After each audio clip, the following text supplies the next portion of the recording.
ఇప్పుడు మీరు చూస్తున్నారు దేవరాపల్లి డామ్ గ్యాస్. ఇది 3 నెలల క్రితం నేను వెళ్ళేటప్పుడు చూస్తే వాటర్ చాలా అంటే చాలా ఎక్కువ ఉండేది గాయస్. ఇప్పుడు చూస్తే కనుక అక్కడ గేట్లకి అంటే అక్కడ గేట్లలో నుండి రిలీవ్ అయ్యే వాటర్కి దీనికి మధ్యన తక్కువలో తక్కువ ఒక 200 అడుగులు వెనక్కి ఉందన్నమాట. వాటర్ అసలు సోర్స్ చాలా అంటే చాలా తగ్గిపోయి, మరి వర్షం ఎప్పుడు పడుతుందో మనమైతే గ్యారెంటీ ఇవ్వలేము. అసలు ఈ ముందు నుండి ఎంత పారేదంటే వాటర్ అలా పారేది ఫుల్గా. ఇప్పుడు చూస్తే మీరు ఫుల్గా డ్రై అయిపోయింది చూడండి. అసలు ఒక్క చుక్క వాటర్ కూడా లేదు. ఎంత డ్రై అయిపోయిందంటే అంత డ్రై అయిపోయింది.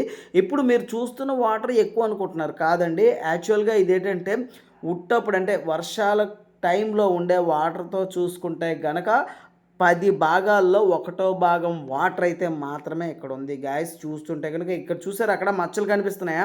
ఆ మచ్చల దగ్గరికి అయితే మీకు అక్కడ వాటర్ ఉండేదనమాట.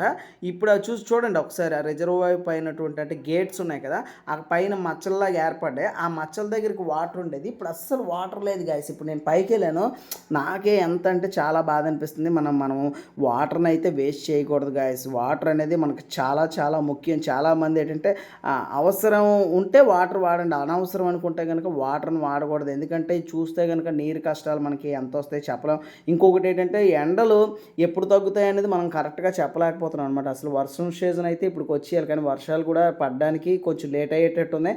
దయచేసి ప్రతి ఒక్కరు కూడా ప్లీజ్ వాటర్ని సేవ్ చేయండి. ఎందుకంటే వాటర్ని సేవ్ చేస్తే మనం హ్యాపీగా మనం జీవించగలం. ఎందుకంటే మనకి వాటర్తో ఉండే అవసరం చాలా అంటే చాలా ఎక్కువ అనమాట. అలాగే మొక్కలను కూడా మనం పెంచాలి గాయస్. ఇప్పుడంటే ఇప్పుడు కాదు, వర్షాకాలం స్టార్ట్ అవగానే ప్రతి ఒక్కరు కూడా మినిమం ఒక 10 మొక్కల దాకా పెంచితే కనుక మనకి వాతావరణంలో పొల్యూషన్ విపరీతంగా పెరిగిపోయింది గాయస్. ఎంత పొల్యూషన్ అంటే అంత పొల్యూషన్ పెరిగిపోయింది. ఈ బైక్స్ వల్ల, కారు వల్ల, లారీల వల్ల, ప్రతి ఒక్క దాని వల్ల. దయచేసి ప్రతి ఒక్కరు పొల్యూషన్ తగ్గించండి. Please save the water.